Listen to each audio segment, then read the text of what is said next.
Well, I'm an architect by training with a master's degree in urban and regional planning and a PhD in public and international affairs from the University of Pittsburgh. And I have been involved in looking at money and the way money works for the last 30 years, parallel to my work as an ecological architect. And because I found out in 1982 to 4 in my job as the Director of Ecology and Energy Research in the International Building Exhibition in Berlin, that in the present money system, basically ecological projects are not economical in quotation marks, because they can't usually compete with the money-making power of money on the money market. And when I understood that, I began to look more closely at the money system. I discovered this a flaw in the money system that would prevent us from implementing ecological projects on the scale necessary, and also cause a lot of social upheaval by redistributing money from 90% of the population to 10%. At least this is Germany, very conservative figures. In most of the so-called developing countries, it's probably more 99% to 1%. I began to wonder whether I should actually continue working in ecological projects or whether I shouldn't really devote my time more to the money issue. And I decided in 2002 to leave my job as a professor of architecture at the University of Hanover and to devote my entire life and time to this problem. My first book, which was a very short book, Interest and Inflation-Free Money, in the meantime had been translated in 22 languages. The Chiemgauer, which is the regional currency, which is now the model for most of the German regional currencies, was very successful and now serves, I don't know exactly how many thousand people, but it has over 700 to 800 shops that are accepting the Chiemgauer, and this is a region south of Munich. And it has really shown that people are ready to go for other types of money. Now, the purpose of a complementary currency, like the regional currency, can in most instances be to support a specific goal. And that is something that is totally new. Most people believe that the money system we have is the only one that is that can exist. It's a bit like asking the fish about water. The fish wouldn't be able to answer it because there's always water around it. So it's the same with our money. We're using it from the start when we are, from the age when we can go and get an ice cream to our old age. And very few people understand that within the money system there is this destructive construction mistake, you could say, which is interest. And because interest and compound interest always add up to exponential growth, and that over time is the invisible wrecking machine, as John King, an American economist, once called it. I think that's a very, very excellent description, the invisible wrecking machine. It always works in the short run. It may work in the medium term when the interest is not too high, but in our country, where we have sort of, let's say, average interest payments of 8%, it takes about 40 to 60 years, and this is where we are now after World War II, 1945. Now we are about 60 years later, we are in the same predicament we had before World War II. Lots of people without jobs, huge government debts. With the euro, it looks as if the Eurozone is breaking up, not only because of the interest mechanism at work, but also because of the differences in in the economic quality or economic development of different countries. There are certain items in interest which are perfectly okay, like the work of the bank always has to be paid, a risk premium, which is an insurance. They are costs that would accrue even if you had a so-called interest-free system. But what is at stake is the liquidity premium, and that is what some people call interest only, but normally interest contains at least these four fractions: the work of the bank, the risk premium, the liquidity premium, and an inflationary adjustment. And if you don't have the liquidity premium, you can create a stable money system and you can do away with the inflationary adjustment, because, as you know, whenever you raise interest with a 2-year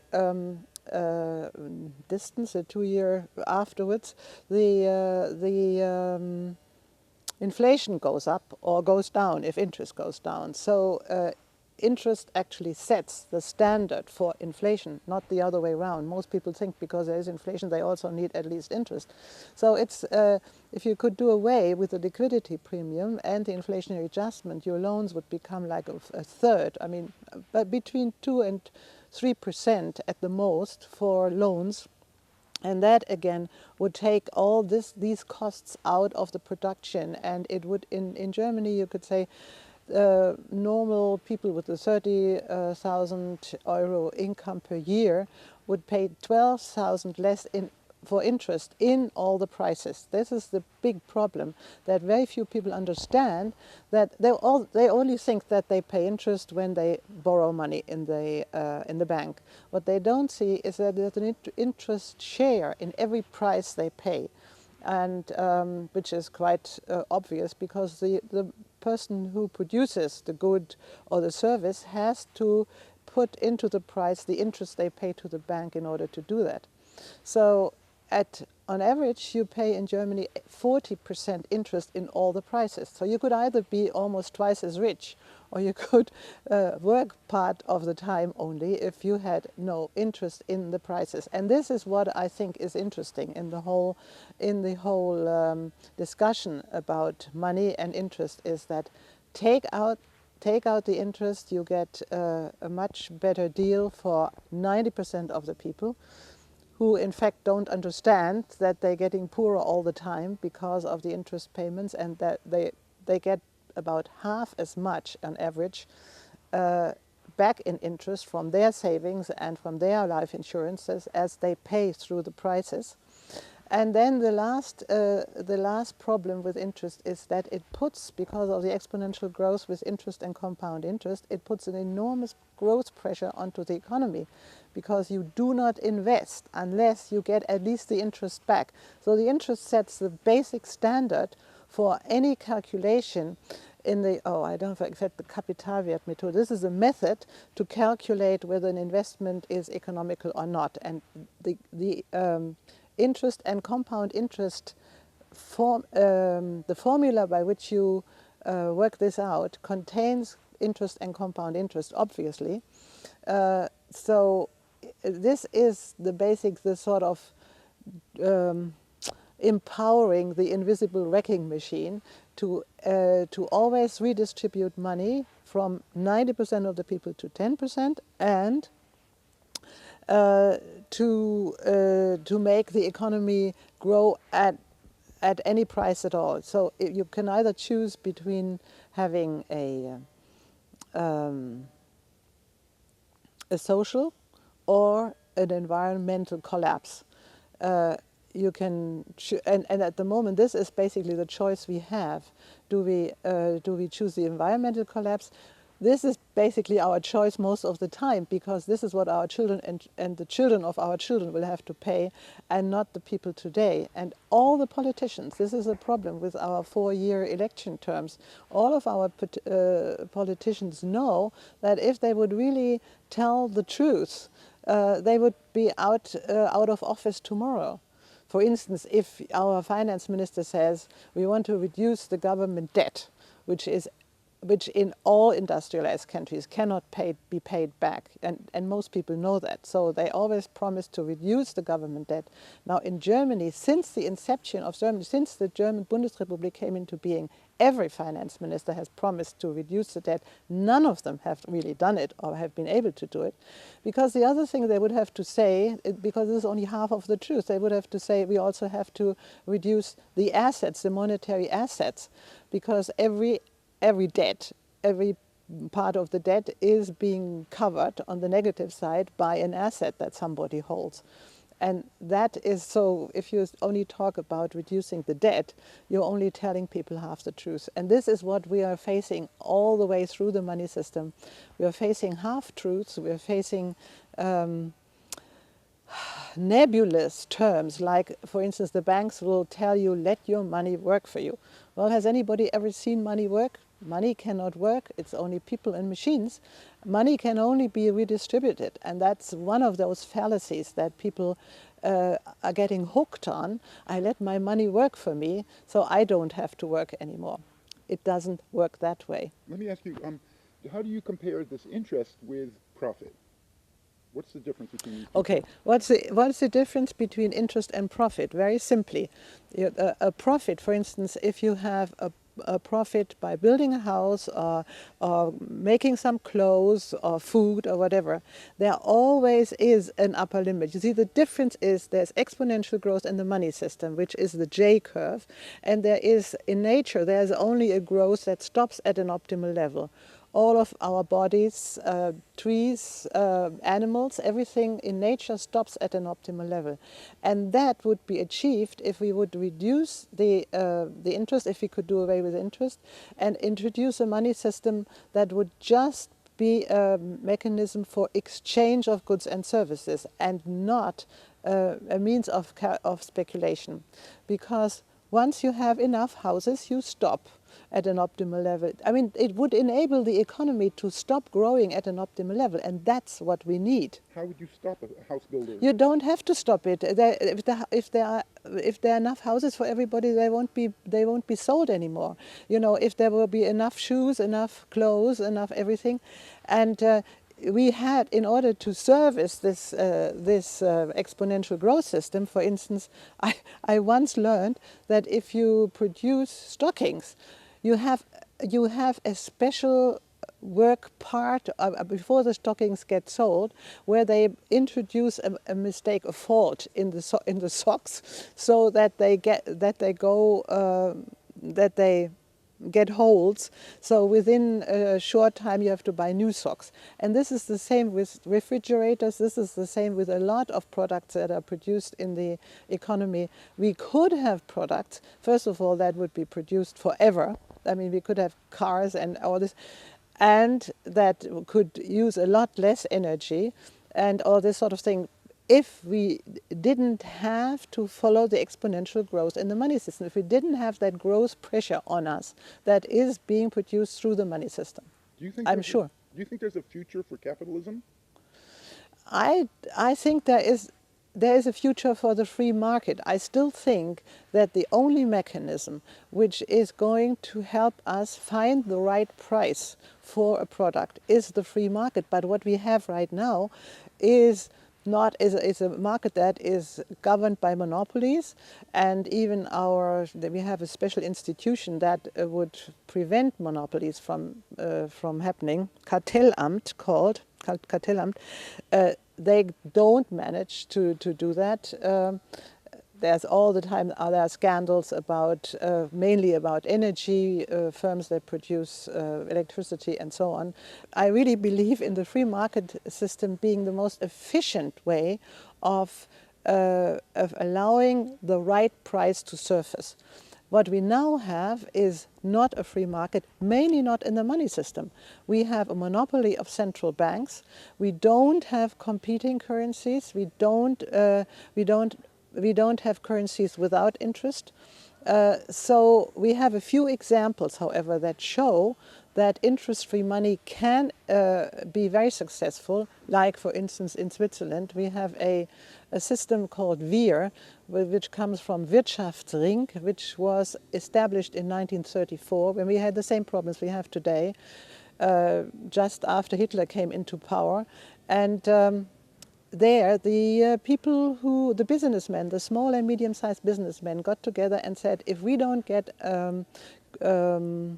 loans by the bank, we are going to give loans to each other. So they created a parallel currency, which is now officially recognized in Switzerland by the central bank and by the government as a it's an international, it's not an international currency, but it's a currency that is recognized internationally, which exists between 60,000 small and medium-sized businesses and in 15 regions in Switzerland, who can pay with WIR and get interest-free credit in WIR. And the problem for the people is that they can only spend it among the 60,000 businesses. It's a little bit like a barter system, except that most barter systems don't give credit and are not recognized parallel currencies. And they have a turnover volume of about 2 billion Swiss francs, which is WIR, 2 billion WIR, which equals the Swiss franc per year, and have a very good standing. And actually that model could be a model for the whole of Europe, that business people just help themselves by creating cashless, systems that are not based on cash, but that are based on internet exchange of payments, and a little bit like the barter systems, but let's say with a more social social intent. For instance, in Switzerland, the WIR bank does not accept big business into their system, because they say then they will rule us, and in this way we can make our own rules among the small and medium-sized businesses, and we have the advantages of a big business, but we are not big business.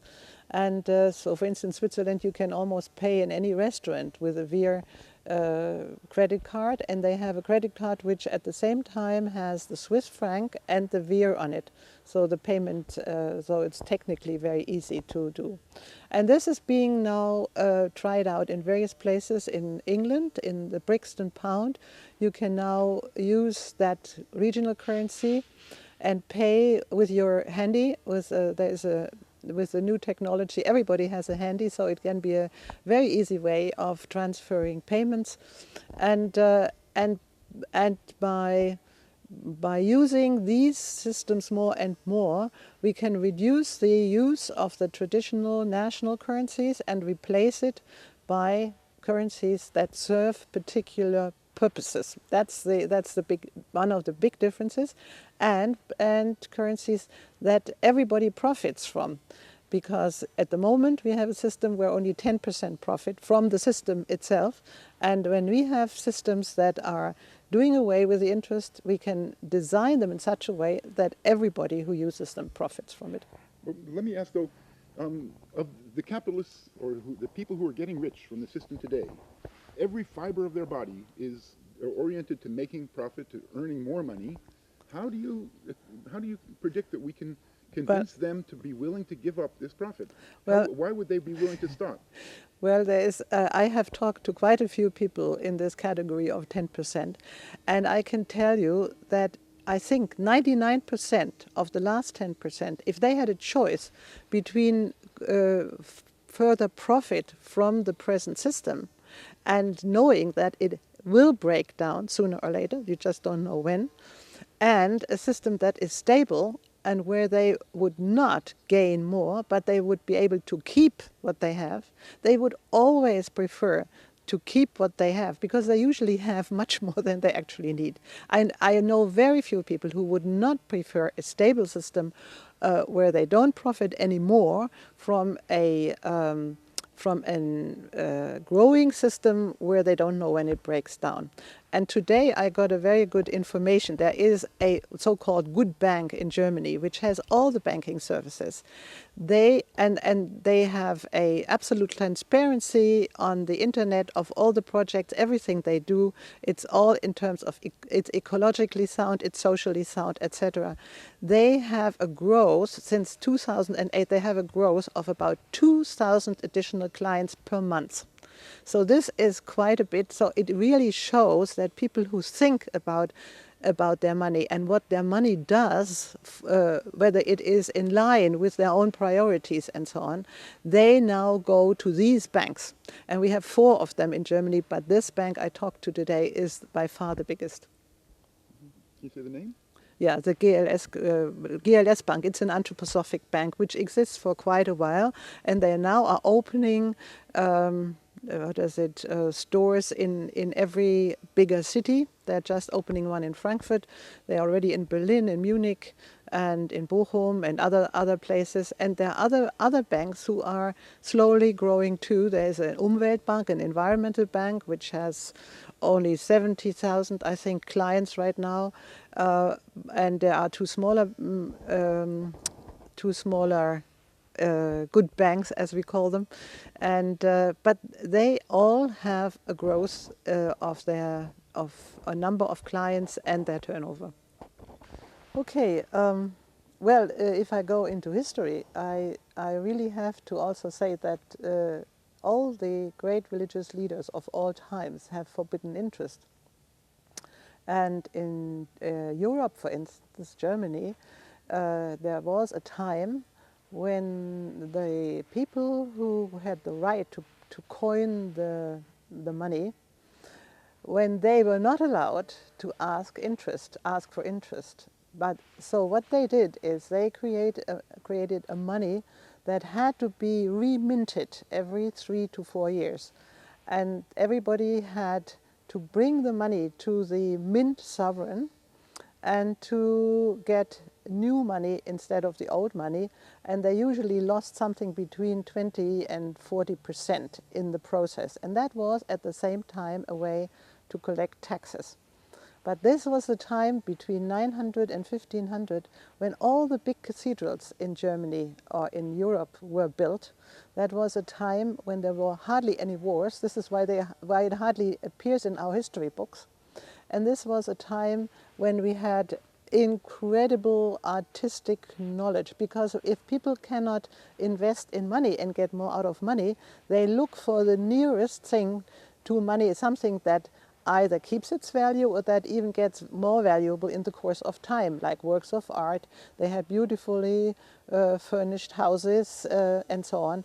The church windows, I know, they were being built by people who had an apprenticeship of 7 years before they could do these wonderful church windows and so on. So there was a time when people started projects that they knew would take 200 years to finish. Imagine the kind of future trust in the future which these people must have had when they started these cathedrals. So I think that we really need to look at other ways of getting money to circulate, and instead of having a reminting of our money, we can have a small circulation fee, and that would do the trick in order to create a sustainable money system. My background I have in my childhood, I went through World War. I was born just at the beginning of World War II, when Hitler came into power, and when in 1939 he was in power already, and he started World War II. I think a month later when I was born, and so I have been through war. I've been through hunger. I have been through the whole problem of rebuilding Germany. My father, who was lucky enough not to have to go to war, started in the basement of my grandparents' house, to where we fled from East Germany, because it was in West Germany. It was under the Americans at that time, American occupation. And so in the basement of my grandfather, they started repairing rubber tires from bicycles and rubber boots, and that was his whole profession was had to do with plastics and rubber and so on, and he produced conveyor belts during the war, and that's why he didn't have to go to the front. So after, I mean, in my whole life now, about 70 years of my life, I have seen everything from the really worst part of destruction to the very height of economic rich wealth in Germany. And I think that the way why Hitler was acceptable in Germany to most people was that he did something similar to what Roosevelt did, the big New Deal, or the Great New Deal in the United States. He created jobs by creating public works programs and by paying people and by having much less unemployment. And so people would do anything to have work. And it's the same today. We are again in a situation where we have lots of people without jobs, and already the radical parties are starting to grow. The right-wing radicalism, like left-wing radicalism, is starting to grow because of the discontent of young people, just as in the 30s when Hitler came into power. So we are in the grave danger of having one of the three historic solutions that were resolving the interest problem, that few are getting richer and the mass are getting poorer, and the system breaking down. And the three solutions were either war, and that all World War I and II both broke out when interest was down to 2.5%, and then you have hyperinflation, or you have a crash like in the Great Depression in the 1920s, or you have a social revolution. And neither with the French Revolution, nor the Russian Revolution, nor the Chinese Revolution, the money system was changed. So after 40 to 60 years, you have the same situation again. And therefore, I think we need to use our brains right now and start to look at the real causes of the present situation and try to get at that point. I think the major reason why this knowledge is not really public knowledge is that the economists are phrasing their knowledge in terms that nobody understands. But no, even more important is that in order to study economy or to start working in a bank, you have to accept the interest system. If you don't accept that, you might as well forget about studying economics or going to work in a bank. So all of our experts are actually intensely involved in keeping the interest system going, and on top of it, they make most of their money with the chaos they are creating. The more ups and downs, the more problems there are, the more they get, because they earn mostly from the fees they get for their transactions, and not even more than from interest. But the interest system causing the ups and downs, it causes a speculation, because as soon as the economy is not producing the values that the interest system demands in terms of money, then the money goes into speculative deals, like the speculation with currencies, which today, when you look at the total transactions, monetary transactions in the world, is 98% of all monetary transactions. With 2% of all those transactions, you can do everything in real terms, in real goods and services, including tourism, everything.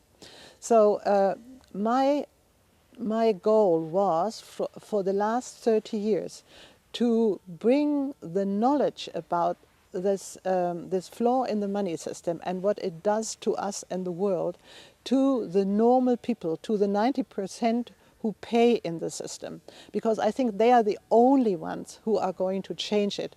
And therefore I'm so happy about this Occupy Now movement all over the world, because it's the most interesting thing I find is that this money system, which oppresses the whole world is also the reason for a movement that is sort of capturing the young people all over the world. And it's a far better movement to go on the street rather than go to a radical party and get another fascist system going. And therefore I have written a book now which summarizes my knowledge and my understanding of the last 30 years on 80 pages.